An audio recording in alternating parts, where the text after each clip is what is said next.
All right, welcome on back to another edition of the Baltimore Beatdown podcast. It is Sunday night, December 19th, 2021. You might be listening to this on Monday morning, December 20th, 2021. But regardless, my name is Jake Luke. I'm joined in my studio. We got a little three-man weave here tonight with Kyle, or I should say a four-man weave with Kyle Barber, Spencer Schultz, and Tupac Schultz, all joining us on our screen here if you're watching on YouTube and if you're listening.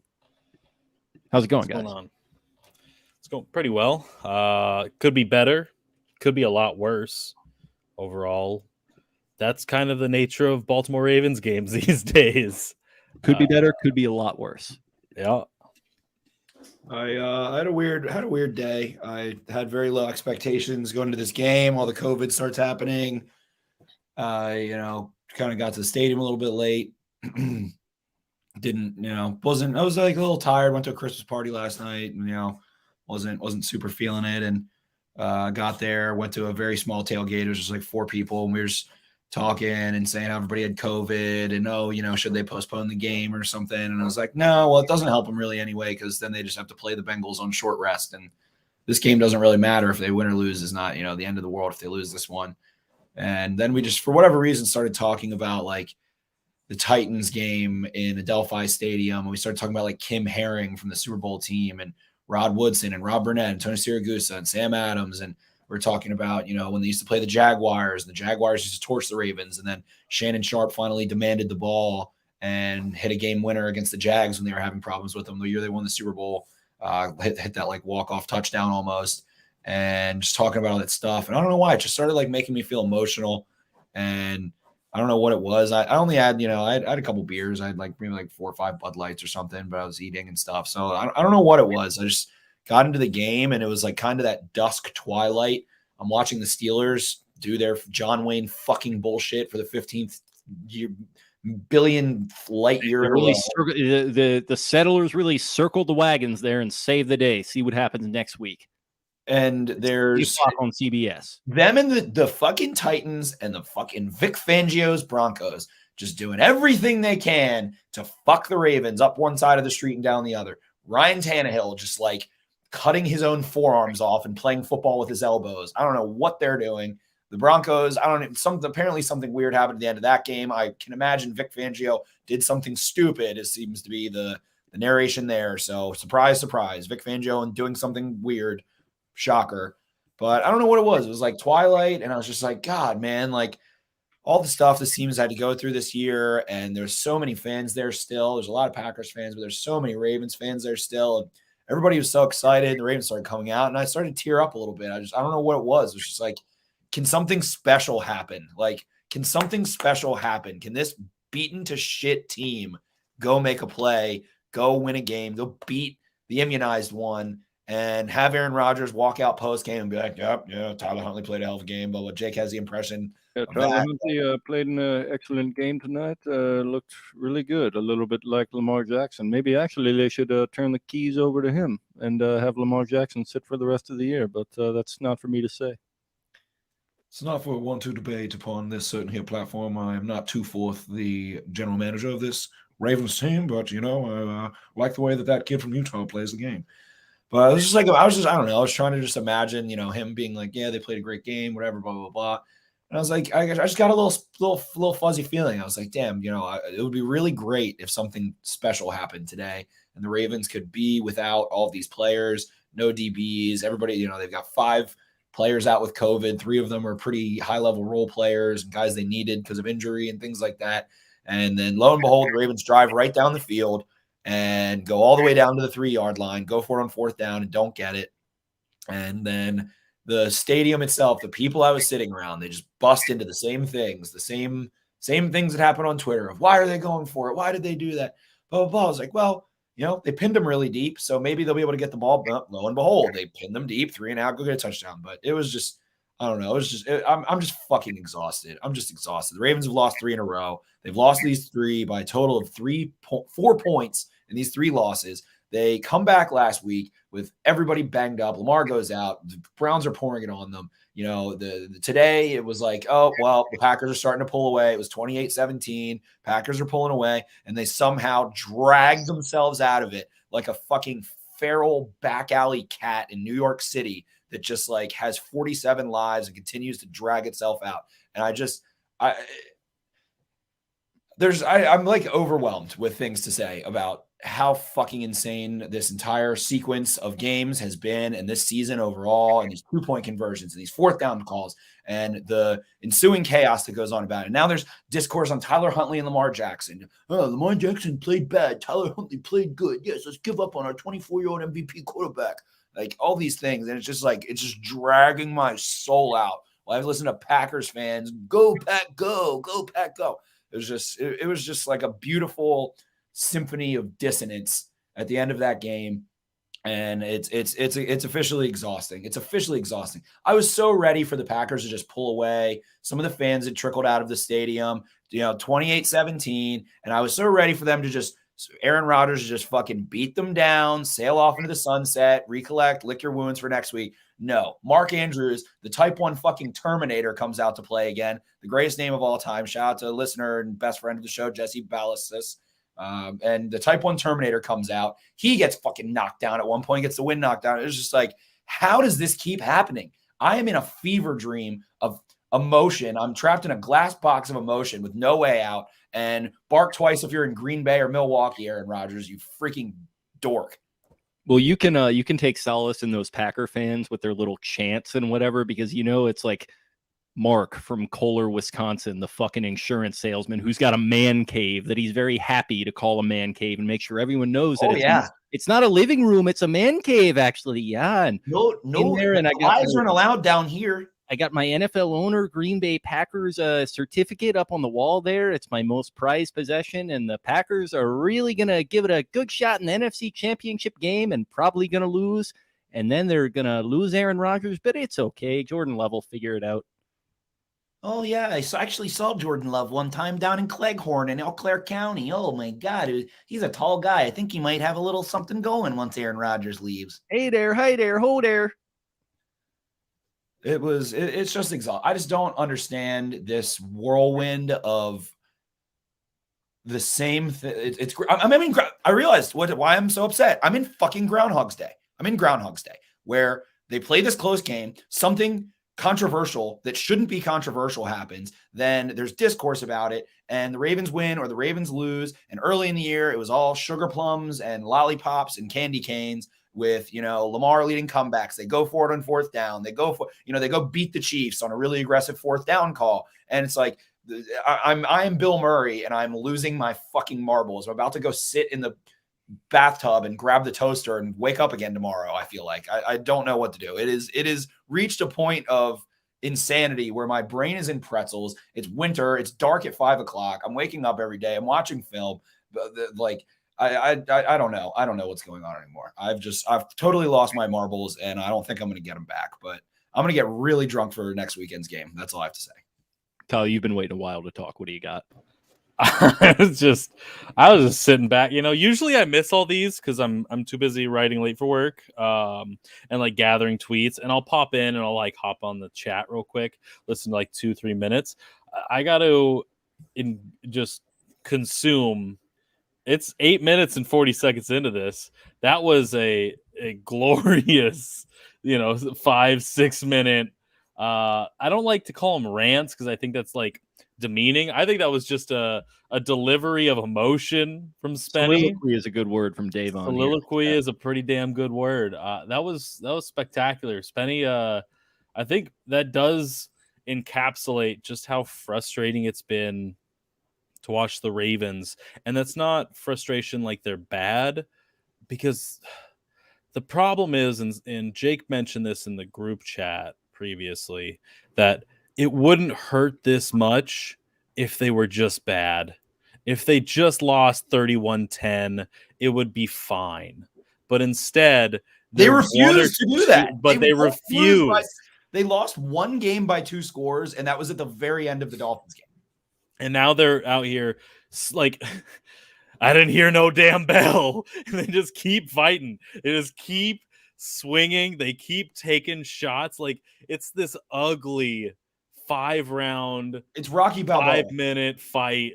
You know, for all the jokes we make about the John Wayne and saddling up, like the Ravens are Rocky Balboa, just like, you know, how many hits you could take and keep moving forward. Like they just keep rumbling and they're just punching up their weight class. Like they had no business being in this game. Like I love this team. I've covered this team for years, and just knowing every single time you're like, man, they have Tyler Huntley and all of these backup players, 29 guys out. COVID hit them. They don't have all of their starting secondary is out for this game that originally was going to be starting this season. That's at least 2 all pros, and they got some great guys. And now they're back to Robert Jackson and like Maisie. So I can't even remember names because they're practicing. Like it feels like we're Rashawn Melvining all over again. And just this team refuses to die. They refuse to lose. And I've talked to Harbaugh about it at the podium. He's talked about it in statements. And like, it feels so much easier if you weren't given so much hope.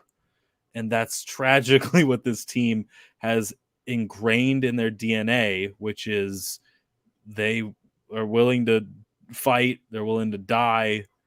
And they're going to every single Sunday, and it really hurts. Yeah, I mean, it doesn't Go like ahead, Duke. I get why like it hurts some people, but for me, and like I just feel, and maybe like this will change even in the near future, like at some point this week, but like I just feel I just feel a sense of clarity with it all. Like it just like to all the point about how they're just not giving in and they're Rocky Balboa and they're just hanging in the fight. Like it just like it shouldn't be that way though. Like it shouldn't be that way. We've crossed it. We've crossed into a point of complete absurdity where it's fucking Robert Jackson and it's like Mazzy Star, or Mazzy Wilkins. Mazzy Star is American alternative rock band from the 90s, I'm pretty sure, which had one good song. And it's David Sharp. I didn't even know who that was before the game. And then he's getting in at right tackle. And it's like, they're just missing guys left and right, every single position. We didn't even really talk too much on Twitter, at least, about Jimmy Smith just didn't play. Just out of nowhere, just got COVID, didn't play. And Chuck last Clark week he just had a baby no one knew about. No one he had knew. a kid. That's fine. I'm not gonna, Oh no, go. I mean, please go. There's nothing we're gonna say negative about that. Go be that's a more special than football. But it's just a crazy, that's your life. crazy. But we just didn't know that was happening. It was just like, oh, by the way, Jimmy Smith's not playing. It was like, okay. Yeah. And then this week it's like, oh, by the way, now he has COVID too. Like, yeah, now he has COVID the morning of, so you're missing him. And it's like when you're down to the point, and like I fucking love Jimmy, but like when you're down to the point where you're relying on Jimmy in what, like year 12 or 13 of his career at this point, maybe not that much, but like pretty close. Like you're in a rough spot, but they're still finding a way every single game. And like we get back to the point, we keep saying just it's fun to watch, enjoy the ride. And we were past a point of absurdity. It felt like they were very much going to lose that game when they failed on one of the fourth downs, I think, in the fourth quarter. And I was just like, all right, well, the Packers are going to drive for a touchdown here. Well, no, they get stalled out. They kick a field goal. Ravens are down 2 touchdowns. They promptly score 2 touchdowns. And at that point, it's just kind of like, you know what? Like, fucking Jesus, take the wheel. If they win, it's amazing, and it'll probably lock up the playoffs for them. If they lose, the fact that they're in the spot at all is admirable. It goes back to the injuries, and I know some people don't want to hear it. They don't want to hear about moral victories. I'm not even talking about moral victories at this point. I just find it, I'm in utter amazement that they were even anywhere close to being in that game with a second-year undrafted quarterback versus one of the best quarterbacks of all time, still very much at the top of his game, as we saw today. Tyler Huntley hung right in there with Aaron Rodgers. If you could imagine, that would be a sentence you would be saying ahead of this season, that, at 8-5, the Ravens would enter a game against the Packers. Tyler Huntley would start. He would play arguably just as well, and they would lose 31-30 and fall to 8-6. What a weird sentence that is. And then you list off all the players that are missing the game for the various reasons that they do. I'm not mad. I'm not happy. I don't know what I am. I just feel like I'm just in an utter place of like disbelief with this team right now. I've never seen anything like this. It's a heady sensation. This season stands alone. It stands alone. And, 2012 stands alone. I think that 2014, there's some similarities to that season, but this season is just a different beast. And we'll get into Harbaugh and everything. All three of us are obviously turn this podcast off if you think we're going to talk poorly about John Harbaugh right now, or at any point on this podcast or really ever. But one of the most impressive parts is that I was watching the post-game conference, right after the game, and he's not tired. Like John Harbaugh, this isn't even like tiring him out. He's just so used to these situations and these weird teams that they've had. He doesn't look tired. He just answers straight up. There's not moments of, immense frustration where he can kind of get a little, testy at times, but he never has like a breaking moment of like, I just lost this game and I'm going to be a dick to everyone. And I'm going to, there's never some takeaway like that. He's like, we called the play. It didn't work. It stinks, but it is what it is. We had faith that it was going to execute, blah, blah, blah. And they just continue to, God, this shit pisses me off. D3 in the comments, 3-game losing streak based on ego and analytics. Yep. Exactly. Great take. Would it be based on ego and analytics if when they were down 28-17 and had to dig themselves out of that hole, would if they didn't do that? We just watched this Bears team last week. This is the difference between a good team or a well-coached team and a poorly coached team. The Bears and the Ravens hanging around with the Packers, different week, different players. Hanging around. Sorry. And we watch this Bears team make plays on special teams, score long touchdowns, have a lead against the Packers. They're doing the discount double check after sacking Aaron Rodgers. Then guess what? The Packers happen and Aaron Rodgers happened and the onslaught happened. And the Ravens, the difference is that through coaching, through blood and fucking fire, can dig their back cleats of their heel in, hold ground, and then dig themselves out of it. So to go say this is, ego, analytics, this and that. And it's funny because Harbaugh, after the game, they were like, how much of this is the numbers? How much of this is gut? He was like, it's pretty much all gut. You see him come on the field and talk with Tyler Huntley, and he didn't go for 2 to try to make it a 6-point game when it was 31-23. He didn't try to go for 2 then, which is what the analytics, aka the fucking math. I'm done saying analytics. It is math. It is math. It is math. It is probability. It is math. I'm done with the A word. Moratorium on the A word for me. The math says go for 2 there. Did he do that? No. He didn't feel that was right at the time. He is doing it out of gut. He is doing it out of how he thinks his roster is going, or his active players are going to be able to hold up throughout the game and throughout overtime. And we can debate all this till we're blue in the face. But at the end of the day, none of it might have mattered. Because if you've been burying your head like an ostrich in freaking Nigeria for the last 10 years, Aaron Rodgers was probably going to go win that game. Maybe not. Maybe not. I'm not a fortune teller. That's what people say on Twitter. Oh, Spencer thinks he's a fortune teller. As soon as Tyler scored, that was the first thing I thought was, fuck, they scored too early. And I'm comfortable saying that now. I didn't want to say it in the moment, but 41 seconds with one timeout, that is an eternity. We watched the Pittsburgh Steelers, like, what was it, Christmas Day, when it was like there's 30 seconds left and the Steelers. We watched the Las Vegas Raiders with Derek Carr do it against the Ravens this year. Yeah, like we've seen it so many Lamar times. Jackson do it and Justin Tucker kick a 66-yarder. Yeah, like we've been able to see both for and against the Ravens on that, but yeah, no, that was as soon as they scored it. Definitely, like you said, it was. This is too early. You just seen that photo, that meme of the Packers fan in Dallas Stadium.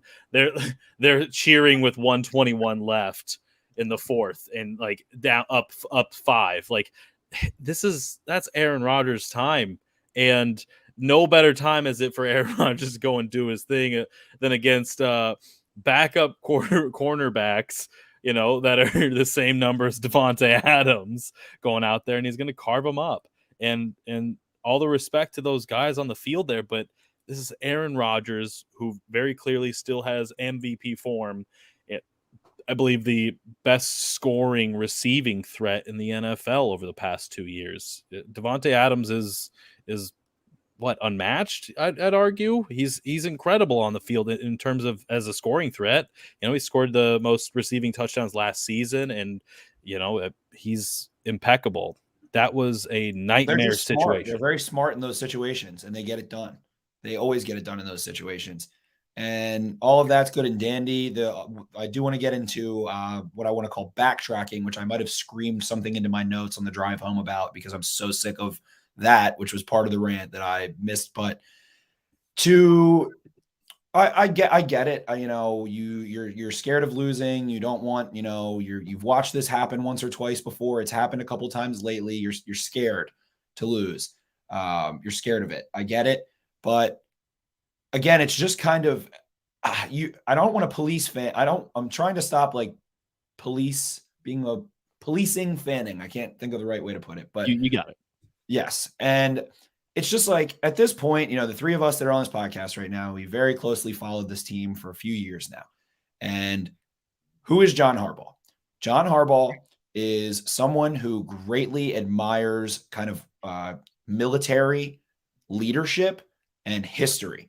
And I'll tell you that I can guarantee that those ideals, those moral fibers, those constitutions are what is driving these decisions, not math, not the A word, but John Harbaugh wants to be like Teddy Roosevelt in the fucking Rough Riders, riding down on his steed with a sword. As much as I get on the Steelers, there is a lot of self-mythologization with John Harbaugh.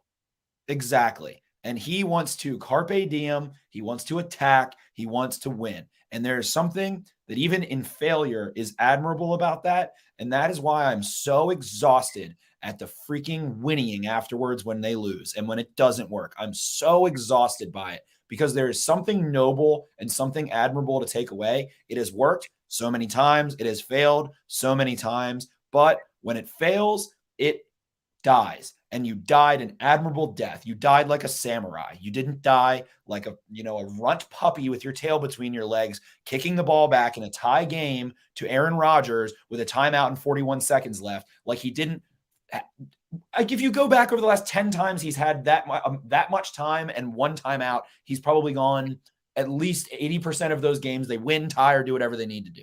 And I just think that there's something noble about it. And that's why I can accept it. And there's no pussyfooting about it. They attack victory and they die nobly when they do. So it gives me solace. And knowing that is the coach who makes the decisions, who has been the coach for the better part of 2 decades at this point, or get right around, he's going to do it every time. So stop crying when he does it. That's sort of where I'm at is like, what are we expecting here? Like, do we think that at this point he's not going to do this? It's what he is, for better and for worse. It's what he's going to do. It's what he's always going to do moving forward. And it's worked for them at times this year, and it's not worked for them the last 3 weeks, and that sucks. And you have every right to be pissed off about that. You have every right and reason in some cases to be pissed off with the play calls, but it's what it is. So like, if you don't like it, like that sucks for you, but you're not going to change anything. Certainly. And I want to talk about backtracking, and I saw Shannon Sharp do it, and I'm an idiot, and Shannon Sharp is a Super Bowl champion, and he played in the NFL, and I am a fat fuck, and blah, blah, blah, blah, blah, blah, blah. But this backtracking that happens, oh, well, this was the final score, Spencer, and so if they kicked a field goal in the first quarter, then they would have won by 3 because math. Because they would have nothing else ever happens in a game other than that final score and those missed opportunities. Because analytics. Math. They play in a vacuum, and let's see, the Ravens go for it on 4th down in the first quarter. The Packers get the ball in the 3. They then run twice, haven't thrown a pass yet today. It's a little chilly. They're used to it. It's a little windy. They're used to it. They're from Green Bay up there. They play outside. And give the Ravens the ball back, and then the Ravens have a short field after a penalty and go score a touchdown. If they kick a field goal, Aaron Rodgers on the 25, then maybe they can run their script a little bit better. Everything changes. If I decide to take my time going to work and leave 10 minutes later than I would have, I might have missed getting in a car accident, or I might have made myself get in a car accident because there's a butterfly effect to every second, to every minute, to every hour, to every decision. Every timestamp changes the next timestamp with each decision.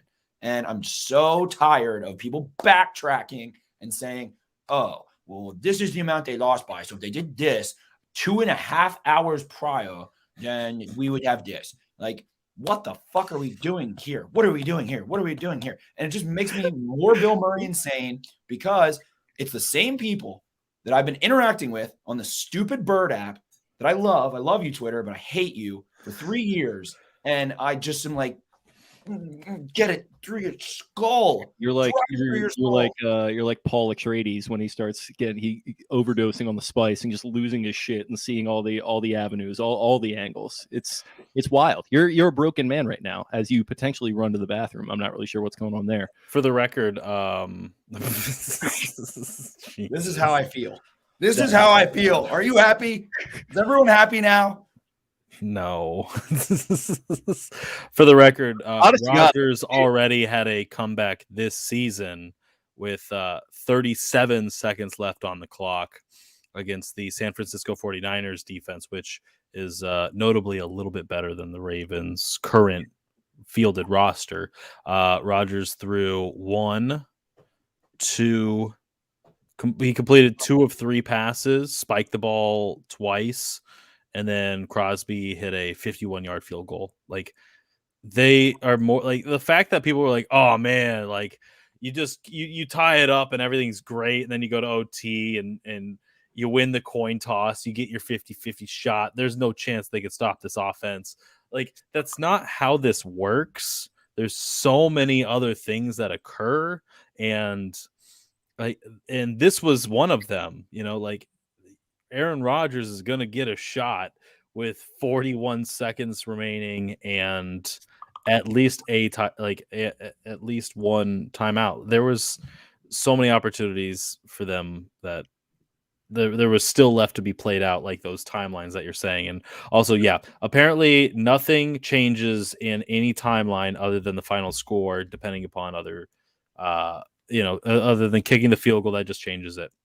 That I don't think the Ravens defense gets the first 3 and out if they don't fail that 4th down attempt in the red zone to begin. Like, I don't think the defense instantly puts a 3 and out there. I think that was a game, situation and just a response from the defense on that. You can talk about models and probability and next gen stats and the models and the models and the models and the A word and the math, but it's kind of just common sense. Well, we're kind of screwed. We're playing Aaron Rodgers. We're probably going to have to score a lot of touchdowns. So if we don't get this, then they're backed up on the 3, and they're probably going to try and have to run a couple times. And our run defense is really good. And maybe that factors into your model, or maybe it just factors into your brain as a head coach. And, does Harbaugh make bad decisions? Sure. Does a dog see, his own ass twice a day? Probably. I don't know. Like, everybody makes mistakes. It's just like the continuance, and it's these close games that make it worse. And we already talked about that, but it makes it worse, and it makes us have to micro analyze. It makes you, intensify the microscope to 100 times power. And then that's when you really start to go crazy. And people doing that is why I am now in a Baltimore Island boy situation in my own brain, where I've just got Pong going on in here. It's just like, I'm a broken man. And it's I don't know what's going to happen, but I know that the football gods are not in favor of the Packers. The Packers organization and their fans, who, not speaking on all of them, but they weren't very nice people today at the stadium. I had many poor interactions, as opposed to Vikings fans who I had many pleasant interactions with. And those are 2 different states, but same region. And I'm going to say that out of the oh yeahs, out of the soda pops, I like the Vikings fans better. So I'm a Vikings boy now. Green Bay, screw you. And I think that the football guys are going to smite Green Bay. I don't think that Aaron Rodgers is going to win a Super Bowl ever again. I don't think that Jordan Love is going to be any good. And I hope that you're all happy with your gift certificates for freaking free Popeyes and a purchase of the Green Bay Packers. So poo-poo on you. Tom Brady's going to beat you in the NFC Championship game. And then you're going to lose Aaron Rodgers, and then he's going to go look really good in Denver, and then you're all going to weep, and Jordan Love is going to throw like 17 interceptions and 12 touchdowns. So the Packers season was over when Rodgers and Devontae Adams started doing the last dance horse shit. Give me a fucking break, guys. Compare yourself to Michael Jordan. Come on. Just you don't get to do that to yourself. You don't dub yourself that. That's something that has to, happen. You could do that to yourself by winning 6 rings, but you got one. Oh, not this decade. Not in the 2010s or anytime soon. Not in this lifetime. Shout out to Lamar Woodley. Anything else before we get to questions? You're on a roll here. This is electric. All right. The blame of the game. Are you guys going with the ref show that we experienced today? Well, the thing about me is I'm a mature adult, so I don't play the blame game. But if you want to play it, you can go ahead. Okay. You can play. Blame it. Let's play blame game. Oh, let's play. Let's go around. Let's play the blame game. I love you more. Let's play the blame game. You have a nice voice. I enjoy you singing. You actually, that might be the second nicest singing voice on these airwaves. What's the first one? I'm not gonna say. Oh God, I'm not enthused by that. Anyways, I thought the ref show was utterly embarrassing, and I am not alone in my thoughts on that because I wrote about that in my winners, losers, and MVP article, because for the first time ever, I did put an MVP on it, even though the Ravens lost. I never do that. I always ixnay the MVPA when the Ravens take an L. But even so, for this, I mean, Tyler Huntley deserved a big old fat MVP. Andrew Brandt, Bo Smolka, Morgan Adsit, Childs Walker, Luke Jones, Dogs by Nature, the Cleveland Browns SB Nation site was even like, yeah, that was kind of a bad call by the refs against the Ravens. Justice Mosqueda, Trey Wingo, Pat McAfee, Jeff Zrebick, ESPN Greeny, like everybody realized that was an egregious play ref show. The ridiculousness of, they were just expecting a jersey tug, and so they flagged it prematurely, like, oh, he's gonna drag his jersey, so that's definitely it, when there was no jersey tug. He didn't pull on it. He had his hands on his hips, and he was, if he lost the receiver, of course that's when the tug comes out, but he didn't. He stuck stride for stride with him, and there was no penalty there.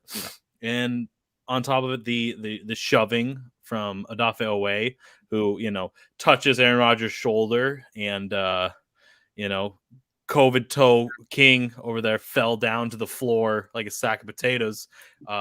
It's just, Owe on that should have delivered a back shot like his name was Johnny Sins. If you're gonna hit him, fucking hit him.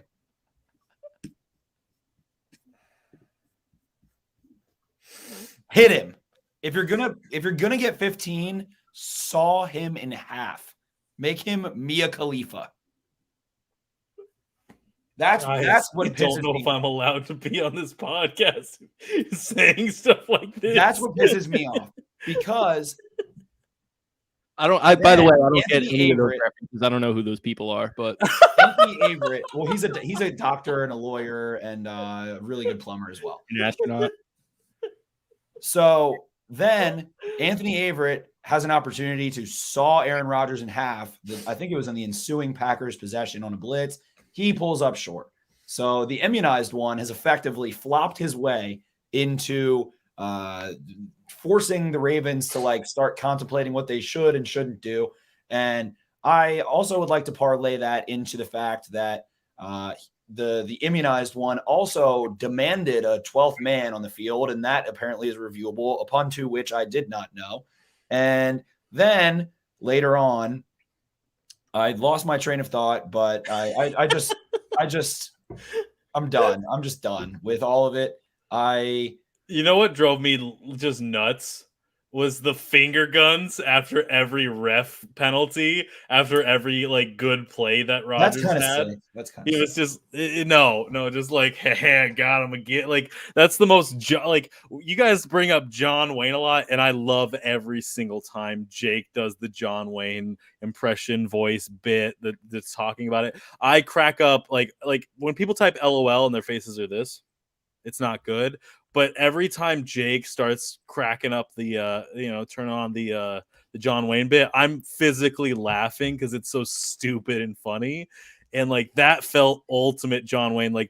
Oh, thank God this guy's out here, the immunized one with his toe. He can barely walk.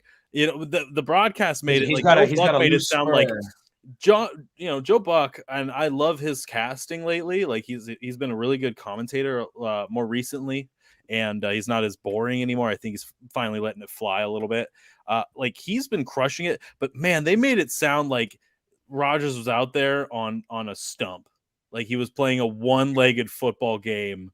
And by the end of it, he was just metaphysically here and just present and somehow still allowed to play football. Like, thank God he was able to fight through all of this adversity to be out there and play football.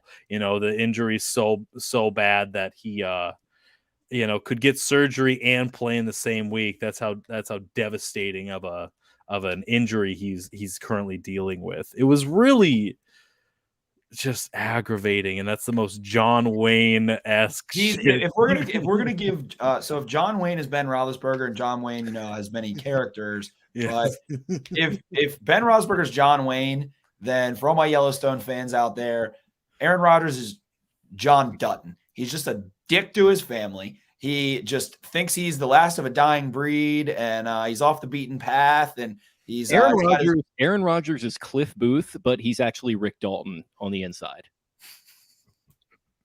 I don't know. Rick Dalton, a really cool cat, kind of like thinks he's above it all, but actually on the inside, he's just fucking tearing himself apart. There's something going on in there. Those eyes. Aaron Rodgers, the size of those orbs, you just tells the whole story. Those bulging cats are. My mom had some takes on his facial expressions. She was like, you can really tell that like he's not afraid to like show his teammates that he doesn't like what he's seeing with his face. And then, man, let me tell you, when I broke the news to her about his family situation, things got a little. She was not too happy with Mr. Rodgers. Let's just say that. Mary Luke's family woman through and through. Mary Luke. I'm sorry I cut you off. Continue. Mary Luke is no, I don't even know who was talking, but we're talking about which cowboy is. Oh, well, he's John Dutton to me, but Mary Luke is for the mothers and for the sons, and yeah, she's not for the boys, she's for the fam. Fair enough. But yeah, we were talking. We got some questions. What's going on here? We're talking refs, which by the way, I'm 100%. You talk about moratorium. I'm done with the ref shit. It's over. I know. At the end of the day, ultimately, the thing is that they had the ball with a chance to maybe kind of win the game, even if John Dutton's going to go out there on horseback and fucking shoot someone. Saddle up, and let it ride. Yeah, exactly. So I mean, at the end of the day, we can argue about all that stuff, but the refs just are, idiots, and so are we. And we're all just a bunch of meaningless idiots floating around on some big stupid rock, rotating around a giant ball of heat.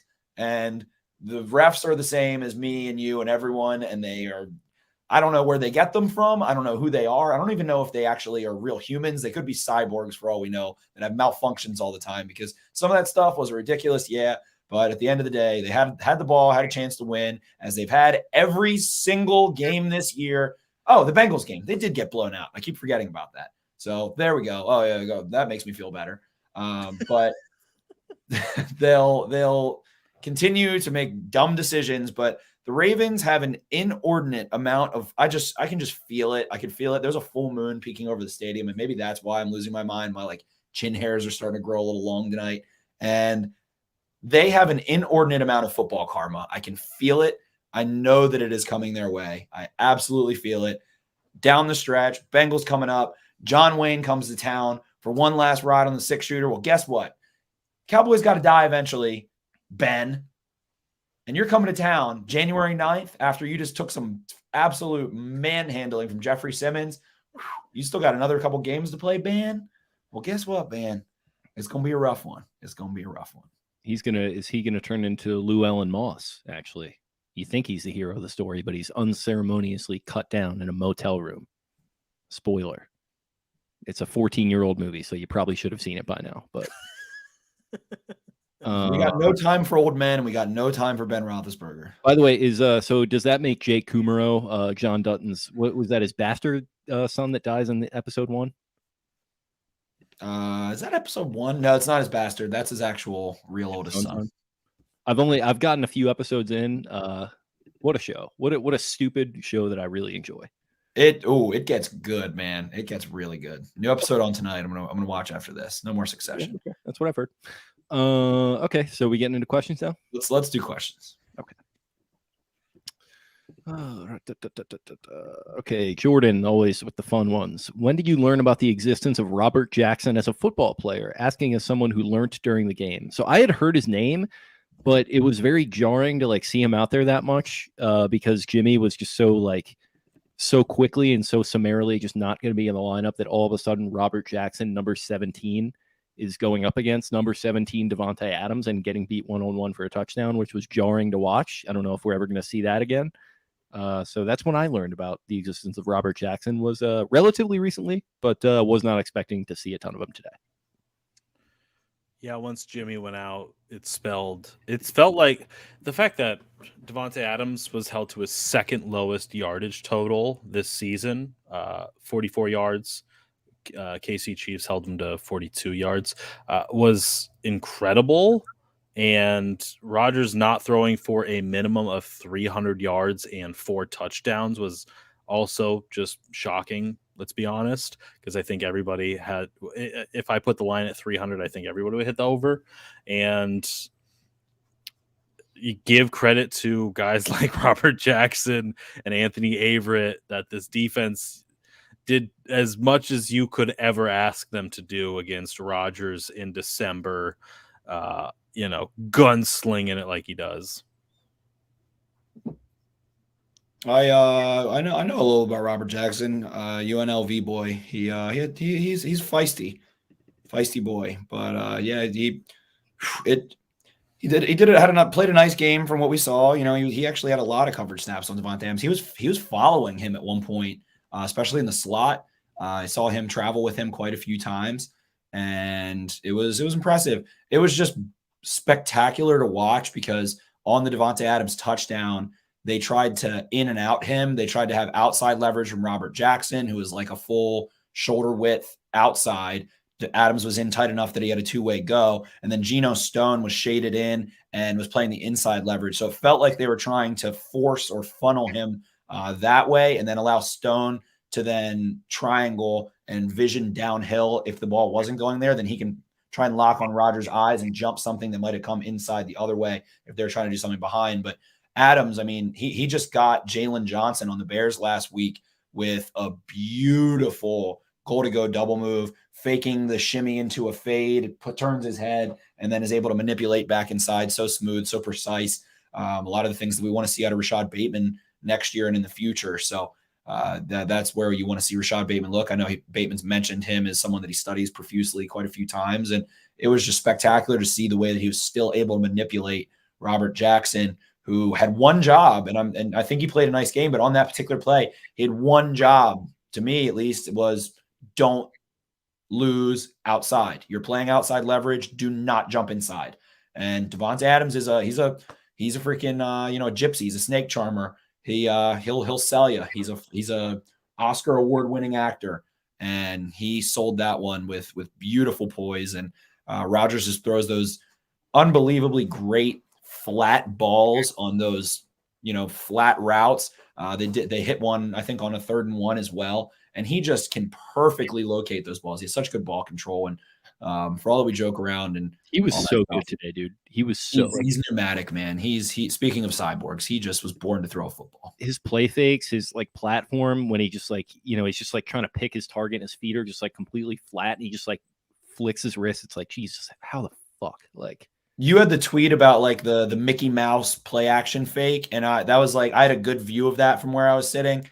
And my God, man, he had that ball so tucked away, so well hidden. I was no one knew where the ball was defensively. And he just was sitting there perfectly with it in the perfect little hip pocket, blocking it off. And he was so casual about it. It was crazy. It's the teardrops that he just gets just over linebackers to running backs and tight ends in the flat and on those screens and stuff. He's got his 10,000 hours in. Shout out to Gladwell.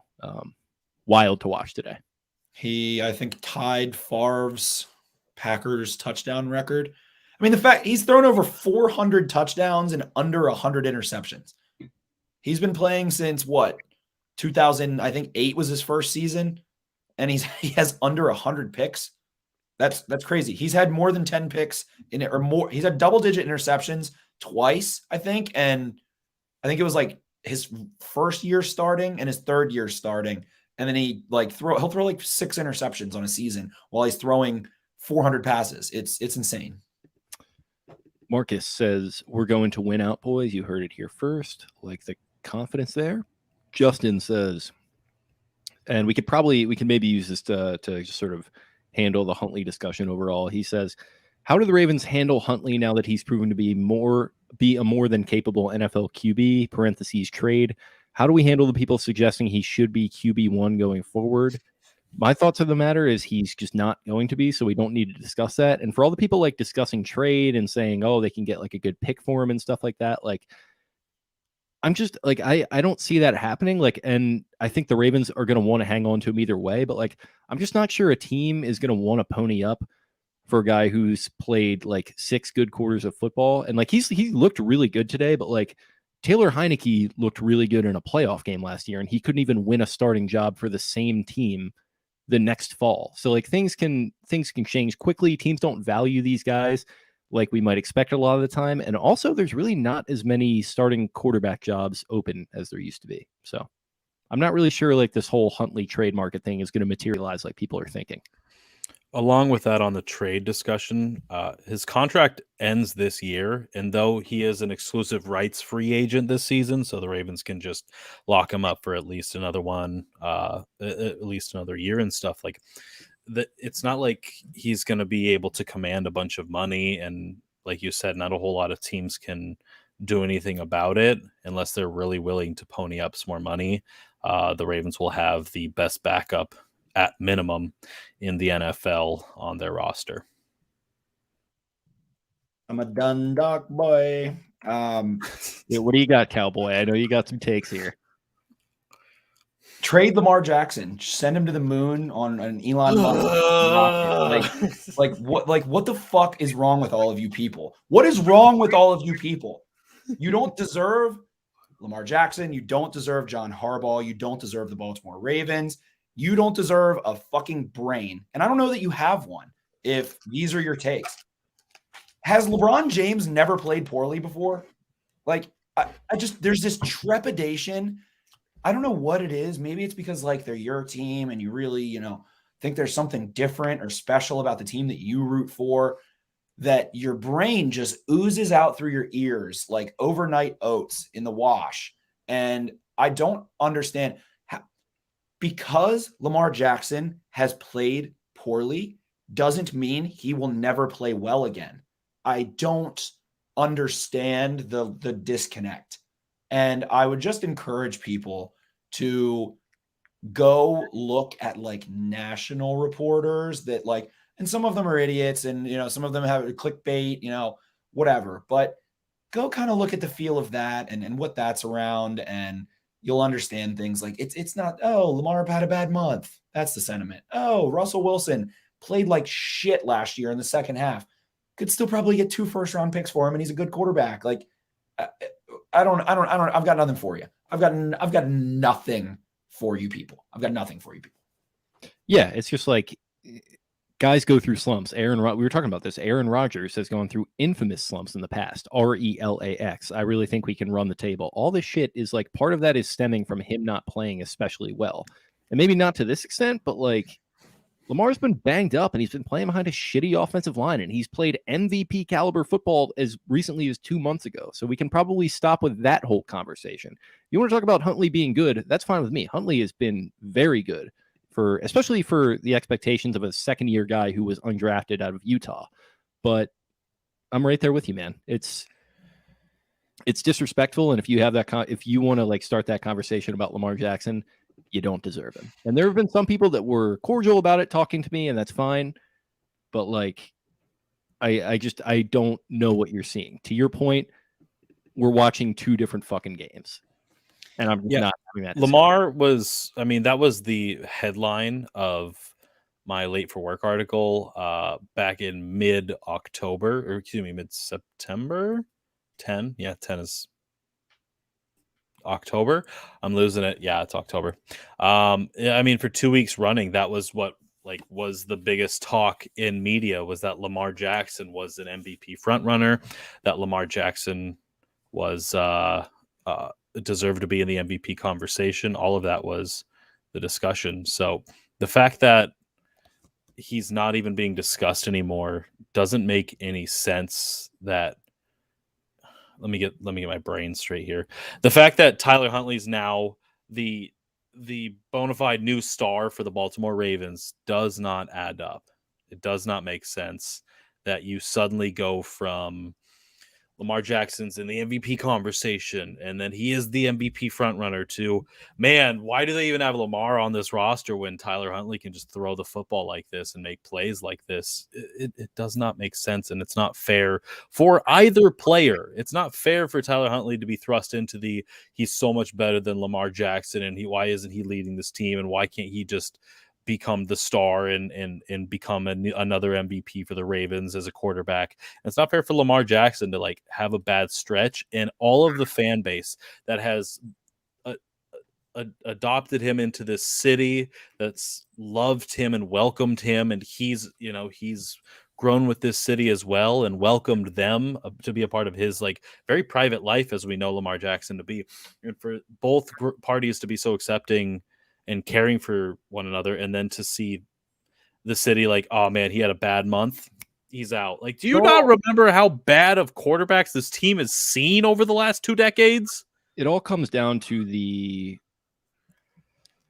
the obsession with the economics of the quarterback position. It all comes down to, oh my God, if you don't win with a rookie if you don't win a Super Bowl with a rookie quarterback on a rookie contract, you're never going to win one. And Lamar, he's going to get paid now, and he's going to be making $45 million plus a year. And you're never going to be able to, you didn't win a Super Bowl with him now on the rookie contract, so you're never going to be able to do it moving forward. So just turn the engine over and go to this guy who's played well for 6 quarters, to my earlier point. It's this obsession with turning the sport into a spreadsheet or turning the sport into just a straight up business discussion. And like, there's plenty of merit to talking about the sport like that, and there's plenty of value to be found in approaching it that way. But like, I just think it's a complete and fundamental misunderstanding of the human elements that are at play in running a football organization to just say it's the same thing as the Justin Fields graduate Lamar Jackson conversation. It's the exact same thing where you're just completely devaluing the idea of development under a guy, development with a guy, synergy built with a guy over 4+ years, sweat equity built with a guy over 4+ years who has played well, played his ass off, and done nothing but the right thing for you at every single turn. It's just disrespectful to him.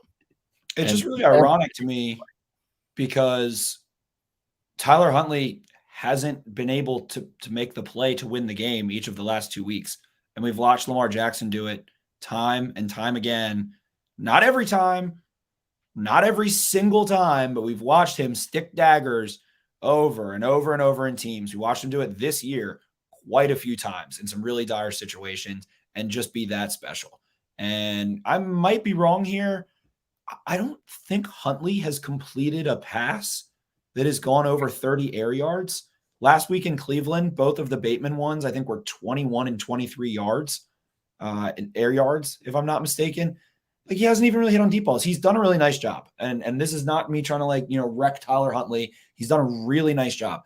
Jake, you in the preseason, had a really astute observation of like, he only throws fastballs. Like, is he ever going to take some off this ball? He was throwing rocket lasers every single time. He had no changeup. He was a closer with 101 mile an hour fastball.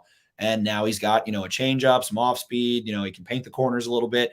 Mark Andrews, a couple beautiful throws, a couple well-timed throws. Harbaugh touched on that after the game. He was like, wow, we've seen this guy, grow. He's gotten a lot of reps lately. And we've seen him add to his game. He's added to his repertoire. He's looking less like a reliever and more like a starting pitcher. That second touchdown to Andrews was an awesome throw. It was great. Yeah. And Mark Andrews, number one, I want to go on a full love affair. I would kiss him on the mouth, Kenny Rodgers, right now. He epitomizes the essence and the soul and the fire of what this team is and the way that they have hung around in games despite their handicaps, limitations, and how handcuffed they've been. He is a fucking war dog. He is a warmongering animal. The way that he's been dragging and we've watched him get more muscular and tougher and block better and do everything right. He has done nothing. Mark Andrews has done nothing but the right thing, has done nothing but grow, get better, and be a beast. But I will say,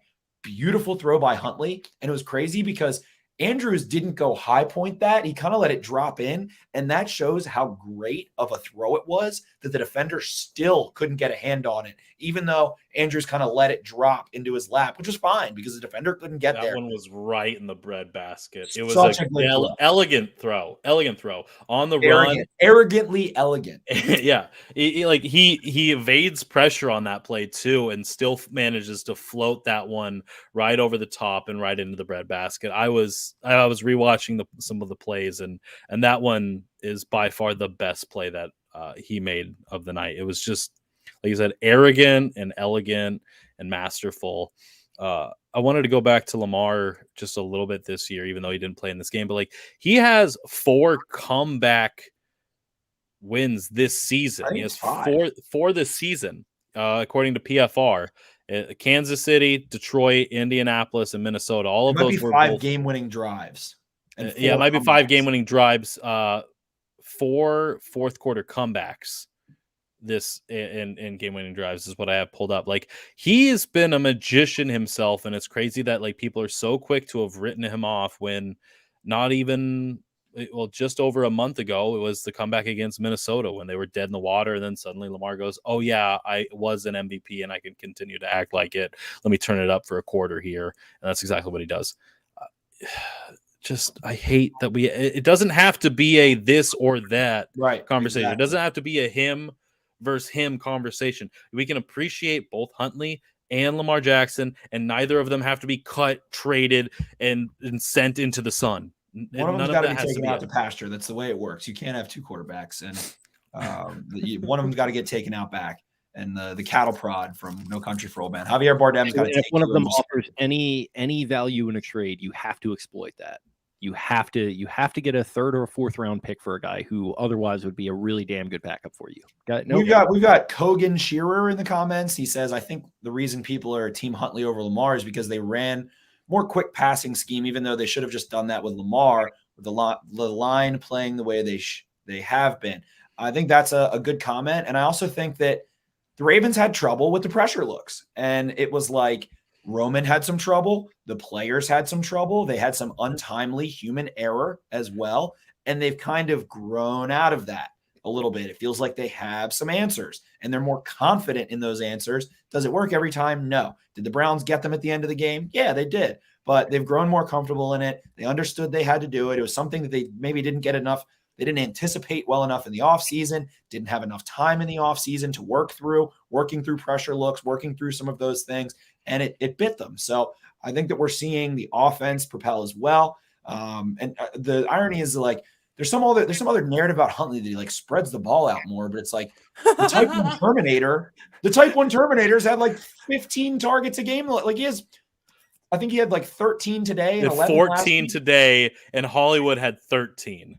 Exactly. It's more of the same. Bateman about today, he spread it around pretty well, and then they're talking about Cleveland because he spammed Bateman, which worked, but right up until I also saw that's 2018 Lamar, and that's even 2019 Lamar, where it's like, hey, who do we have to defend? Mark Andrews and Hollywood Brown. That's who Lamar Jackson's favorite targets are. That's Tyler Huntley's. You want to know why? Because they're playmakers. It's not some big surprise. It's like, oh man, look at Aaron Rodgers. Wow, I can't believe he keeps just dumping it straight to Devontae Adams. What, like, if you just eliminated Devontae Adams, it makes things so easier. Yeah, you're taking away their primary playmakers. It's not this big discovery that you're like, man, I might as well be Wink Martindale. I'm figuring it out. Just got to stop their best players from scoring touchdowns. I'm a genius. No, there's so much more nuance to it. It's I don't know, it's fun, but you said it well, Kyle. It doesn't have to be this or that. Huntley is very good. I saw Tyler Huntley's family. I think they're sitting in the very top corner of my section. I identified them because they were all wearing Utah red Ute like ponchos. Miss Regina, she's follows us on Twitter. And I was like, oh, I wonder if that's like his friends or his family or something. So I looked, And then I was like, I was just anytime I see any college football team, I always say, go Mountaineers, go Ducks, go whatever. So I said, go Utes. And the guy who turned and smiled, it was Tyler Huntley's like big glowing smile and like a 55-year-old man. I was like, that has to be his dad. He had like the exact same, like brilliantly adorable smile. And I was like, okay, guessing that's dad or uncle or something. Shout out to my Gap Tooth Kings out there, by the way. Keeping it real for me. Shout out to all my Gap Tooth Kings. But ultimately, I think that it's been a tough go, man. And it dates back to training camp. And Lamar missed a lot of time and then came back in, and then everybody else missed a lot of time. And then Lamar's missed practice 4 times this year.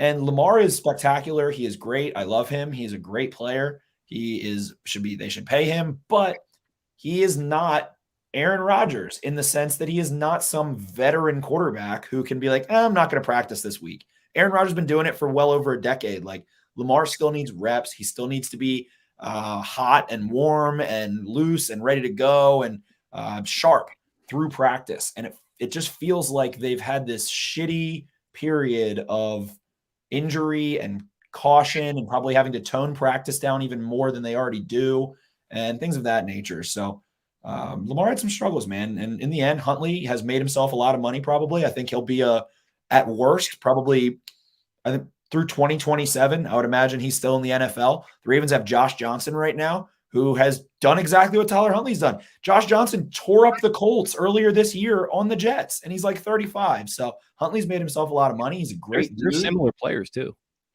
Yeah, I would say very, very similar. And great dude. Seems like he's very fun-loving, joyous, positive, radiating energy. He's also an island boy from Broward County. So all those things. He's very comfortable. And, I feel like Lamar makes him very comfortable. After the game, he said Lamar was kind of, helping me out on the sideline there, giving me some info and all those things. And it's impossible to watch Huntley go throw crossing passes to crossers to Mark Andrews and pepper them over top and not be like, oh, I wonder where he got that from. It's learning from Lamar. So it's all good. I think that is a shout out, and people have been down on Eric DeCosta for whatever reason lately. Well, guess what? James Urban wanted him. Eric DeCosta wanted him. They said that they were on the phone with Huntley the entire 7th round of the draft. This is the spot for you. We don't have another pick. We almost picked you earlier. If you don't get drafted, come here. We have a plan for you. And it has worked. And they have a good backup quarterback who is capable right now. So shout out to Eric DeCosta. Shout out to James Urban. Shout out to that staff for getting Huntley right. And go watch the Bills game. Go watch how slow his throwing motion was. It was this big looping windup, and then go look at it this year. So shout out to them, and shout out to Tyler Huntley himself, because he's the one who has to put in the work. So I think he's done an awesome job this year, and it's a good situation. So hopefully the Ravens are able to retain both, and if not, then hopefully Tyler Huntley is able to make a good bit of money to go play some more football and have a nice football life, because he's earned it this year so far. People can talk about the corny nature of some of the feel good stories and the adversity stuff and be kind of cynical. And I get it. I get why you would feel that way, but I can feel no cynicism or anything towards this storyline. This is a very good kid, a kid who has, been through a lot, not getting drafted and stuff like that. That's got to hurt your ego, to your point there. And he has been incredibly fun to watch. I didn't expect he would ostensibly play 3 games, but he leads a game-winning drive in one of them. He didn't play particularly well in that game, but he leads that drive, which was one of my favorite moments of the season, easily, especially after his reaction and him and McSorley hugging it out after he walked off the field. And then the game tonight, man, he looked every bit like he looked at Utah, hitting the throws to every level, doing what he needed to do, scrambling around. He looked the part. So I'm very happy for him, to your point there. Definitely should have been drafted, but let's move on. Yeah, 100%. Okay, so that's that discussion out of the way. Here's one for you, Spenny. I think we can probably keep this one pretty quick. I think this is B Rose on Twitter. NFTs are a scam. Off topic. Off topic and not hating on the guy at all. I'm just genuinely curious, but why has James Hurst graded out so well with the Saints? Are you chopping up a lot of James Hurst tape over there? I watched some Saints offensive line because I have a man crush on Eric McCoy, their center. They also just have a kick-ass offensive line. So I pop in there. I've watched probably 45 minutes of Saints offense. this year. James Hurst is just technically sound. He's a vet, man. His pass hands in the right blocking place. grade is a 77.7. That's very high for PFF. PFF. And That's I do like huge. PFF's offensive line grades. I think they do a good job on the offensive line game because it's what the offensive line does is what they're trying to do. And it's very easy to tell. There's not a lot left to mystery with trying to diagnose offensive line play. He has 6 games above an 80 grade in pass blocking. They also have a really great offensive line coach. Sean Payton is also very heavily involved in that offense. They always have a good offensive line. They scout it well.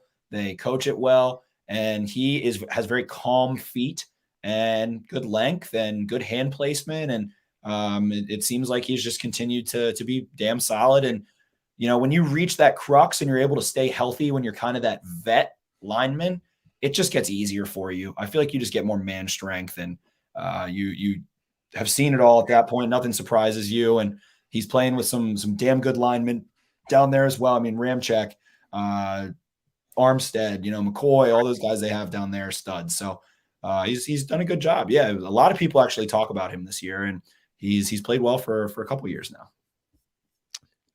Okay, so I skipped over a decent amount that were kind of basically sort of retreads. So we got Jack. Your life on the line, 1-on-1 with an average NFL wide receiver. They must get a stop to save you. Who are you picking? A, Robert Jackson. B, Frank Walker. C, Shockey Brown. D, Sharice Wright. I'm going to go Sharice Wright. I'm going Sharice Wright too. Yeah, he had a good stretch to start 2016 there, I think that it was. Bills game that he had. Yeah. He had like 3 tackles for loss, and like he had 12 tackles, 3 of them for loss, had 1 reception for like 5 yards allowed. It was like, wait, who the hell did the Ravens have on this roster? Because last year he didn't look great, and game 1 of the season utterly curb stomps the Bills on that game. Yeah, that was sick. He was a fun player for a little while there. Jimmy Smith's boy from home, right? Yeah, he was. That's kind of why he got onto the team, because he had been with the Chargers for a couple of years, and then Jimmy Smith was like, "Hey, you should sign this guy." So they did, and he had a rough stretch. I think he got done a little dirty because it was I think there were injuries in the secondary. Like Tavon Young was playing a lot for them, and he got hurt that year, and all that shit. Tavon Young had a game his rookie year where there were injuries. The Steelers played in Baltimore. I can't remember what year it was, but it was prime Killer Bees, Antonio Brown, and Tavon Young was shadowing him and obliterated him for 4 quarters. Shut AB down. It was one of the most fun. That was the only time I've ever sat like 50-yard line. So I was like, a lot of it was going on by midfield, and I was just like with my jaw hanging open. Tavon Young was so good before the injury. So good. Yeah, I mean, he had that Jaguars game his rookie year where I think he had a pick and he recovered a fumble, and then like the Dolphins game where Chad Johnson was like tweeting about him a little bit. That was a fun little run. 2018, he was good too when he had recovered from the first injury and was like a blitzing demon and had like big plays in that Chargers game in the regular season, in that Falcons game. He had a touchdown. Prime Tavon Young, him and Ladarius Webb they just had too many freaking injuries. And Tavon Young's still playing his heart out. Of course, what was his injury today? Concussion, I'm guessing? He got a concussion. Yeah, that stinks. Where they were like, that's just it's like what like it's like window dressing at this point. Like he gets injured and like these like McCary gets injured. It's like I lose track. Like it's unfortunate. Yeah. But yeah, D, Sharice Wright. 100%. Dan, Abe's house. What changes do they need to make to beat Cincy this go round? Feel like the season is on the line. Have to have that one. Well, the Bengals busted it up their butts and ran all over them, man. Joe Mixon and Samaje Perine wrecked shop and ran down their throat with a game on the line there. That game looked like a blowout in the box score, but the Ravens' run defense was struggling through that period of time. Brandon Williams, I believe, he had to be I think there's playing hurt and there's playing injured. And from what we've seen from B-Will, and I will eat crow on all the shit I've talked about him and his contract and everything, because he is balling right now in the run game. And he had to be playing injured, not hurt. He got wrecked in that game, got rolled over. They don't have Mixon probably next week. They don't have Riley Reef as well, who is out for the year. So that run game is going to be a little bit different. I don't know, man. The Wink has figured it out. I think that they've made some changes this year with the way that things are flowing on the back end. I think they've started to rely on their outside linebackers to be a lot more important in the run game and as well overall. We saw OA playing, kind of like a spy the whole game. We've seen that a couple times, doing some interesting things. Patrick Queen has endlessly improved over the last month and a half or two. Bynes coming back in, I think. Did Bynes play in the Bengals game? Was that the first game he played in? I think so. It was first or second. So him and Bynes are a good tandem there. I imagine they're going to have Chuck Clark back. So they'll have Jimmy back. They'll have AA still. Jamar Chase is a problem. Those guys are a problem. But I believe that they'll be able to stop the run, make the Bengals more one-dimensional, and that should even things out a lot. Here's my key to the game. Make your fucking tackles. Right, exactly. They've been a better tackling team, too. That was the apex of the tackling bullshit that was going on. If they make 2 tackles in that game, the Bengals maybe still win, but it would have been a lot closer. That was a much closer game than people remember that game. That was the first Josh Bynes game, by the way. Sorry to interrupt. No, you're fine. And yeah, that's just fundamentals. And they looked pretty good fundamentally today, I think. And that was against Devontae Adams. And they don't have any scrubs here at wide receiver for the Packers. Valdez-Scantling looked very good, so it's not quite as strong. Zard went full freaking. He was laying out every other play. He was putting it all on the line, man. All on the line. Yeah. So yeah, just tighten it up. Make your tackles. Queen's looking a lot better now than he was at the time, so I think he's going to be a big help in the run game. So yeah, just fundamentals on defense, and then I don't know what's going to happen at the quarterback position, but I'm going to strap on my hard hat, and we're gonna have fun. We're going to enjoy the ride. Lamar needs a clean week of practice, meaning the first day of if they get into a serious practice Tuesday, then he needs to be a full go and a full go. I think he's going to play next week. I don't know the status of everything. I saw that it's a bruise. They said a deep bruise. Yeah. So that makes things tender. And if that starts to fade away a little bit and he's able to go, then he just needs a clean week of practice because he has not had that in quite some time. So that's definitely a concern there a little bit.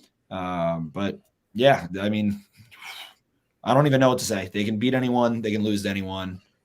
It's a divisional fight. And at this point, the fan side of me and watching a lot of football, the cosmic tilt has to happen. It was in their favor for a lot of the season. It has not been in their favor in the last month or so. And the stars will shift again. Ravens have 3 games left to play. And I think they win 2 of them. I think they're going to win at least 2 of these games. I think that they're going to be able to roll a little bit. I think that watching a game like today, and people, someone in the chat, no moral victories, no more of it. Bull fucking shit, man.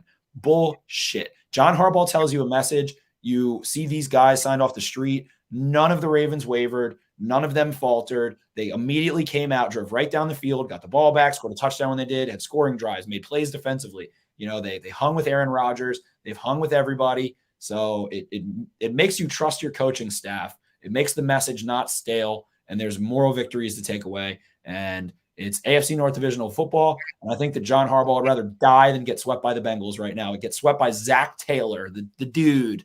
So I think to get swept by Eli Apple. Eli Apple is going to get obliterated. But Mark Andrews is going to truck stick him into a fucking different dimension because he is talking way too much shit. For Jerry Jeudy, you want to talk to? Okay, man. Okay. Whatever, Eli Apple. But I'm very bullish on this Bengals game. The Bengals also have had a tough little stretch. They played in a knockdown, drag-out overtime game against the 49ers. They lose that one in heartbreaking fashion. Then they have to go out to Denver, playing another bare knuckle brawl. They win that one. Now they're going to come back home. So they've been pop. And I think that the Ravens a lot of these guys are rested. Chuck Clark's going to be fully rested. Jimmy Smith, fully rested. A lot of these guys are going to get back. So I think the Ravens are in a good place. I think the Ravens are going to win this game. We'll see what the injury reports look like and all that stuff. But I think that the Bengals are going to be made one-dimensional. I think that the Bengals defense also has lost a little bit of luster in some ways, and the Ravens have a little bit more confidence than they did in that game in that first matchup. Jared Pinder. Do you think Wink is going to get hired by Jacksonville as their head coach? Kyle, I'll start with you on this one. I'll take this one, and I think this has got to be my last one because I still have to write late for work. So I'm going to be up till the sun rises. Let's be honest here. That's why I'm still slugging this coffee over here. I was just gonna ask, what's coffee going to do for a guy like you? Coffee will do everything for a guy like me. Unlike multimillionaire Marlon Humphrey, I do need coffee so I can get paid by the article over here for the same team. You're just not built different like he is. I am just not built different. No. When people talk about being built different, I'm the guy that's not the built different. I'm differently built than the guys that are built different. I'm the difference in the being the built different because other people are built different. You're built same. I'm built differently from the guys that are built different. Yes. You're built same. Built different to the guys that are built different. Anyways, I think Wink Martindale has a high chance of being hired. I think Jacksonville is probably the favorite to hire him. Joe Cullen's there. They brought on multiple Baltimore Ravens players. They got Zach Orr helping coach down there as well. I think Jahad Ward went down to Jacksonville, if I'm not mistaken.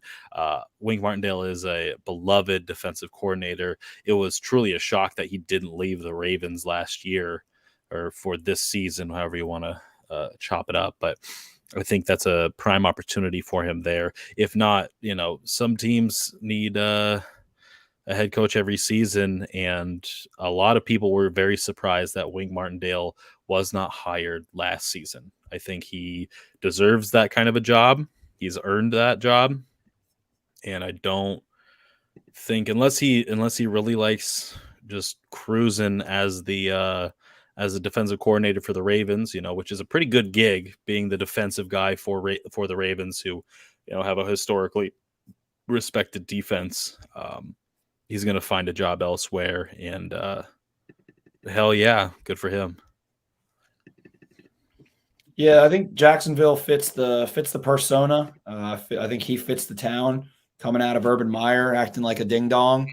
You get Wink Martindale, who's gonna be a player's first guy. He's going to be an advocate, and I think that he's going to be able to get them in a good place. I think that Wink very badly wants to be a head coach, a guy who, former CDL truck driver who has made his way up in the ranks and, came up with the Ryan brothers and has been, he was a kind of a quote unquote failed defensive coordinator that got driven out of Denver. They ranked very poorly in all the baseline stats, and he comes back, reemerges like a phoenix from the ashes, and is doing wonderful things. And being with John Harbaugh for so long, he had Joe Brady, who he wanted to take and be the New York Giants offensive coordinator with him as head coach of the New York Giants when he interviewed for that job.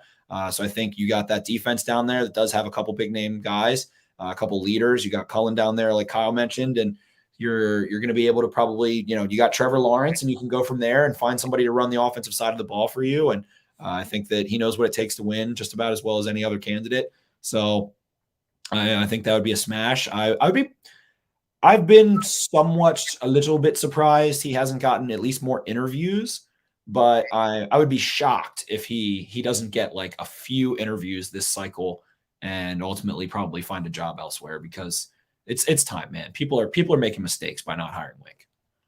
Yeah, I agree. I feel like he'd be perfect for what they want to do, and I think Brady might be a good fit for what they're doing with Lawrence. And I think that kind of ultimately mitigates the concern about hiring a defensive guy with a young quarterback that you're trying to develop. That's a good guy to bring into the building and do that, or maybe he would even take James Urban with him or something of that nature. So, or one of these other guys that they have on the staff that a lot of people like. So I think he'd be set up pretty well, and he would be that culture builder type guy. He seems like he has the emotional intelligence a la Harbaugh, and he's not a complete raging narcissist like Urban Meyer obviously turned out to be. I think that would be a complete 180, and you would be building a good bedrock of culture there with him. I know people it would just quiet things down there.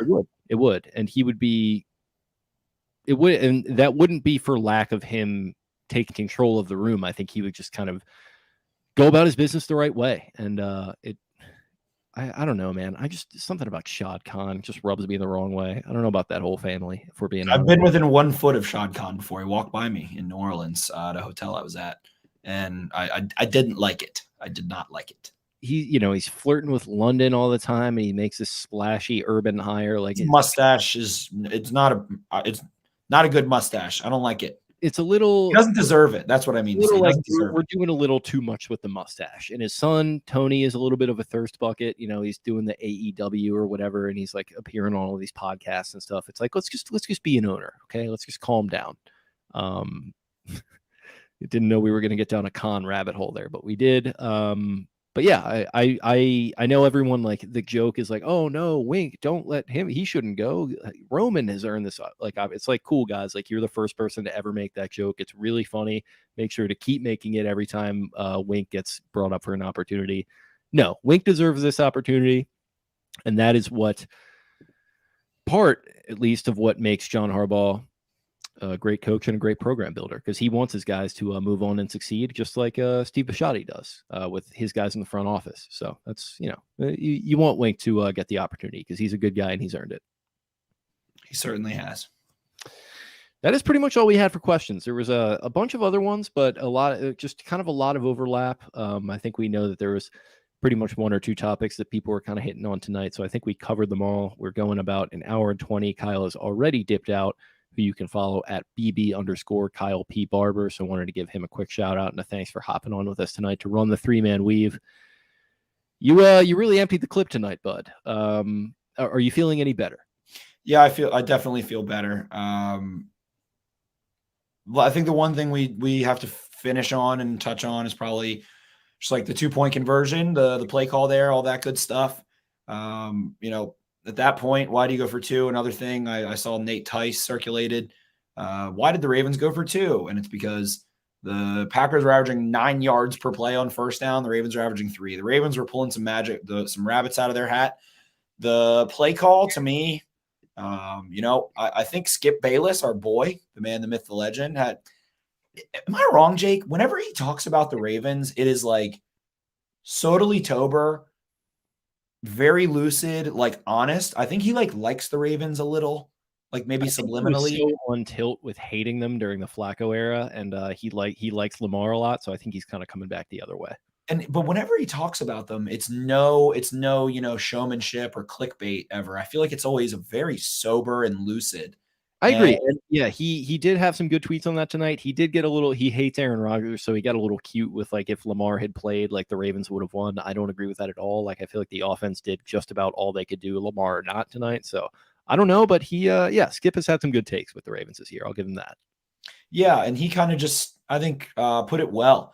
In terms of the sprint out play, it takes pressure off of your offensive line, who you don't trust. We saw it against the Steelers. Something somewhat similar.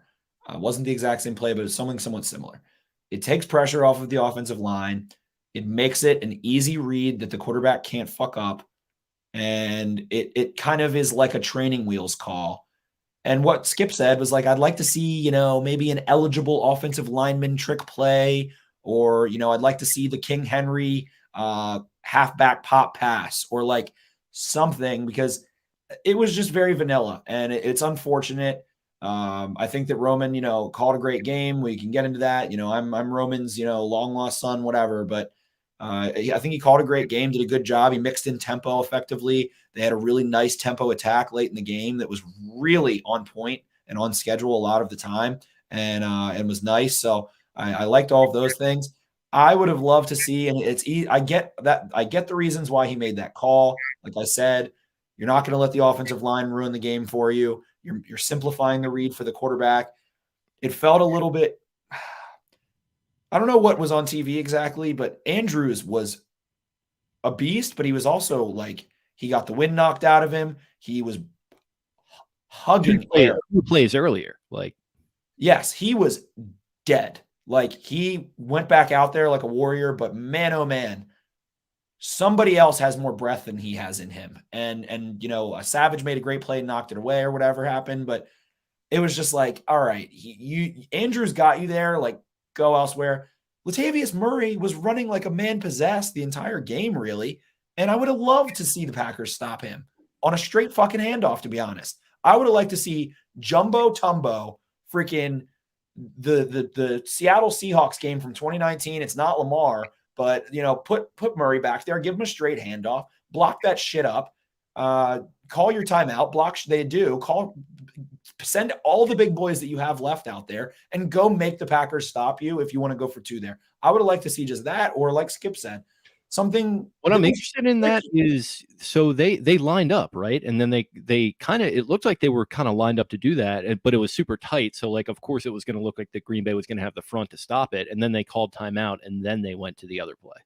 Yeah, I would even just like to see a fucking triple option, like line up 3 dudes in the backfield or bring someone in motion, have Murray cross face, give Huntley a read in the run game. He's not as good as Lamar is with that stuff, but I mean, even really have it just be a pull with a speed option and have Huntley try to press and go run and pitch someone in. I guess Duvernay would be a good option for that. Maybe I probably would like Duvernay, to be honest, because I think he's strong enough to fight. Bateman would be cool, but I think he still needs to add some more functional strength since that injury. So I would like to see something like that, just something, or just a straight handoff to Murray, go put Tomlinson in the backfield or Boyle in the backfield, run an ISO, run a lead or something like that. It's always easy to critique a play call. Hollywood's open in the back there. I think that Huntley saw it and wanted it and thought that Andrews was going to make a play, so he threw it. And Hollywood was in the back of the end zone open.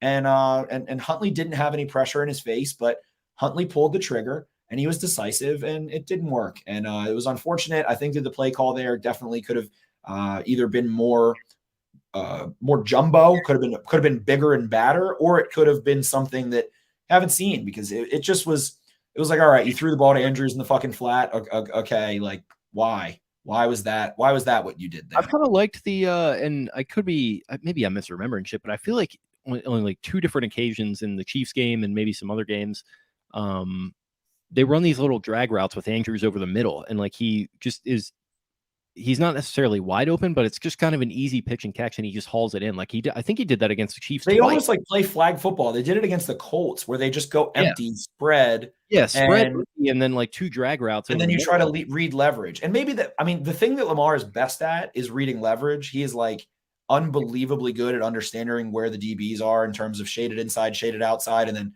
like that is probably his number 1 skill as a passer, I would say, especially down in that red area. That's why he was so hot for so long, before he's had a couple picks here as of late. But yeah, I agree with that. Like all of those things felt like they would have been better. Or Huntley, just the decision he made was to fire that ball in there. And he wanted to give Andrews, the type 1 Terminator, a chance to win it for him. It just felt like Andrews was a little too winded for that. And Huntley could have tucked it and ran it. And I think he was having so much success running the ball throughout this game. I think he had like 76 yards rushing. The Packers were just kind of slow in comparison to him. And I think he could have maybe, just taken off. And that's part of that read, is like, all right, you're going to sprint out. If you see a lane, take it. But he tried to fire it in there to Andrews. He didn't really have any awareness of Hollywood back there. He was wide open. It was what it was, and it was unfortunate.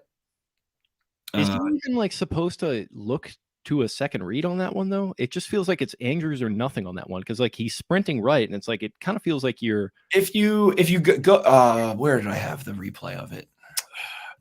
He had a lot. Huntley made a decision, and I'm not going to knock him for that, because he pulled the trigger, but he had endless time.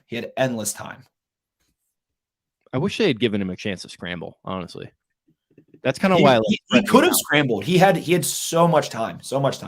That's why I like spreading it out and running those drags or whatever, and get the leverage, maybe even run mesh. Like, really not do a pick. Yeah, like a mesh, and just like, if one of the options, whichever one gets more open, throw that. And if it works, it works. Or you got probably an opportunity to scramble because the defense is so spread out. But, it's, once again, it's a horseshoes and hand grenades thing, or it's a ifs and nuts situation, or ifs and buts, candy and nuts. It just it feels like they just keep finding themselves in these situations where they give everything that they have into scoring the touchdown. And so maybe, that's maybe the one area where I can maybe side with people who want to kick the extra point, is like it feels like they're just a little out of breath by the time they get to the 2-point conversion. They're like fucking exhausted, and they're not executing very well. So I get it. But at the end of the day, that John Harbaugh is not going to tell you. He is going to be consistent in what he does and what he says, and especially, following up on his words with his actions. So they're going to go for it. And he had a little chit chat with Huntley real quick, like he does with Lamar. He tried to treat him like Lamar. He isn't Lamar, but Lamar also failed against the Steelers, and then Huntley failed against the Browns. So it's they're losing games that they were winning earlier in the year, regression to the mean, whatever you want to call it. I think that's kind of a cop-out phrase people use because, like, the Chiefs had an entire season where they didn't regress to the mean last year in terms of the close games. They, like, won every close game the entire year. So it's like, okay, regression to the mean this year. It's like it's just another buzz phrase that's starting to piss me off. But, yeah, so they didn't get it. The sprint out, again, it lacked creativity. It lacked, something to catch them by surprise at all, ever. And I would say that that's one of Roman's kind of limiting factors, I'd say, is that there's just never really, how often are the Ravens running like a true trickeration? Well, what's unfortunate to think about, and I almost hesitate to bring it up, is I think back to a certain Super Bowl almost 10 years ago at this point, when a certain San Francisco 49ers team gets to about the 4-yard line and you get like 3 plays going to the right, Michael Crabtree. One of them is a sprint right. One, I think 2 of them are just a straight up fade. It's a little reminiscent of that. And that's kind of unfortunate. And we all know who was coordinating that team. A lot of people, we have Josh Richter here in the comments. A lot of people are calling for QB power. Sure, but also that's Lamar's play. That's like what Lamar is special at. Huntley did run it in this game. I'll have to go watch again. The run concepts. It might have been a third. I don't know if it was a fourth. He did have a big one. It might have been a veer. It might have been like a veer, I think. And he took it up the gut a little bit. Something like that. Yeah. I think it was power to the right. I could be wrong. Something like that. But he did have one, but I think he did a better job this week. I do recall him having like 2 or 3 where he got like 5 yards on a QB design and then like fell forward for a yard or 2 like Lamar does a little bit, like get down and get another yard real quick before you get hit. So I would just I don't know. If they fail, people are going to be mad. So if they ran some fucking trick play, then they'll say, why did you run that? But at this point, I would have liked to see something up your sleeve that the Packers haven't seen. And it just feels like they don't have that. They probably hyper-focus on, trying to make sure that the actual functional offense is in place and don't really have a lot of install for some of these things. But that's kind of a cop-out. And I don't know. It would just be nice to see something creative. A Statue of fucking Liberty or a Philly or whatever, man. I don't know. It's just again and again and again, and around and around and around we go. Where it stops, I don't freaking know. But eventually, they're going to have to get this monkey off their back. They're going to have to win one this way. That's what the story is with the Ravens. Whatever it is that holds them back, they have to kill it and burn it and defeat it fully. So we shall see the Bengals next week. I'm excited for this one, very much so. I, as a fan, want revenge for what happened earlier this year. Joe Mixon, a little bit banged up. Hope he's okay, but gives the Ravens a little bit of a break. He gave them some issues, has been a workhorse for them this year. No Riley Reef. So it's kind of, evening out a little bit maybe. Lamar maybe comes back. Maybe they get Jimmy and a lot of these guys back. Ben Cleveland in this one felt like he played really well. I think it's finally time that – also there was that false start on like Ben Cleveland's butt or whatever the hell that was. That was another funny part of this game was when the DB went low on Nick Boyle, which is like, I feel for Nick Boyle 10,000%. Not wanting him to have to deal with that, and he was pissed after. To me, as a fan, Mark Andrews hook and ladder. I don't know if you have enough space for that in 2 yards. There's a lot of variables going on with that. I don't know if I want to put it to that. A hook and ladder would be funny. Something like that, man, though. But like, do a screen where Huntley runs behind it all of a sudden, and then you flip Huntley the ball. Like, I don't know, something like that. But it's just something. But shit, what was I going to say? Oh, I hate that part of the game now, because when I played, at least, and it was never that high level or anything, but it was like, if your DB goes up and takes out a lineman somehow, you're like, fuck yeah. Like he manned up and took somebody out. And it's just like, what do you want him to do? What do you want playing DB? We're going to ruin defensive backs. Who wants to play DB? what is he supposed to do? Just get pancaked or just run away? Like, what are you supposed to do? Nick Boyle's 280. Like, I don't know. Feel for Nick Boyle. Don't want to see his knee get hurt. I get all of that. I'm probably on the wrong side here. Many players probably are like, I don't want that for my career and my millions of dollars, but I don't like that. I don't like that.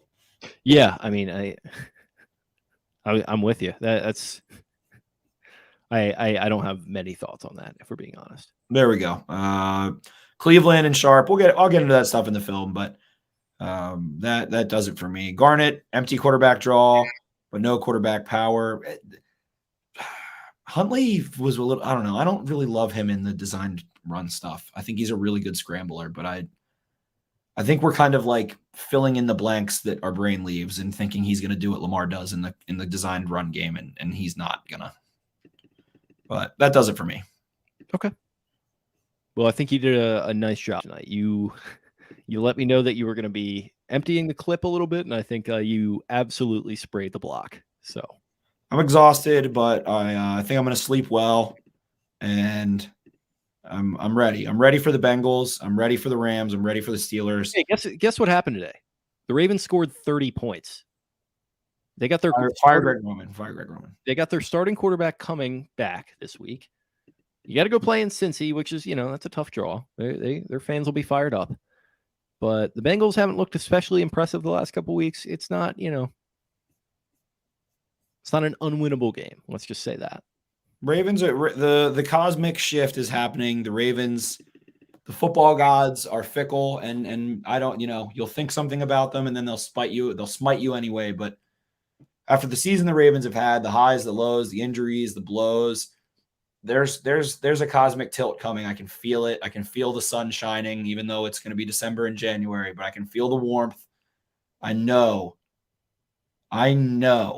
lock of the year that the Ravens will beat the Steelers in week 18. I know that in my soul. I know that. I think the Ravens are going to go 2-1 down the stretch here. The injuries could always continue to make it worse, but I have a lot of confidence. I'm exhausted. Zooboot wallets. You can order them now. They'll still get there by Christmas. Podcast Beatdown. That is Podcast Beatdown for 15% off of these awesome RFID aluminum wallets. They have a money clip on them. Fits right into your jeans. A game day wallet. You can customize them. Put any picture you want. Is Mark Andrews your favorite player? Smack his, sexy Drake biceps on there if you want. If you like Justin Matabike, put the Matabeast on there. If you like Lamar Jackson, put him on your wallet. You'll have a Lamar Jackson wallet that you can keep for games, or you can just use it for your regular wallet. It is aluminum. You hear that? That is a solid wallet. It's compact. It's cool. It can fit up to, I think, 12 cards and has a nice little finger slip. So you can just slide those puppies back out. I think if you order now with the code Podcast Beatdown, you can still get them in time for Christmas, or just get one for yourself because they're awesome. Step up your wallet game with Zooboot. Again, that is code Podcast Beatdown for 15% off of the Baltimore Beatdown wallet or any Zooboot wallet. Again, Podcast Beatdown for 15% off. We love Zooboot. We love you guys. Tough game. They drew the emotions out of us. We didn't want to. They dragged them out anyway, but it was awesome to watch. It was a very special game, even though it was a loss. Losses usually losses can be remembered a little bit bigger than wins sometimes, and this one might feel that way because there was some weird stuff going on in this game. It was a lot of fun to watch, but a lot of football left. Ravens still in the mix. Bengals kind of might decide the division next week, so buckle up, Buckaroos. Pluck your chin strap on and get ready to go. Absolutely. Thanks for listening, guys. We are going to get out of here on that note. Feel free to follow us on social media at Podcast Beatdown. I am at Jake Luke, LOUQUE, and Spencer is at Ravens 4 Dummies. That's the number 4. Thanks for listening. Hopefully you're in a good headspace by the time you do listen to this or very shortly thereafter, and we'll get ready to start getting ready for this Cincinnati game. But in the meantime, we will talk to you guys later. See ya. Arrivederci.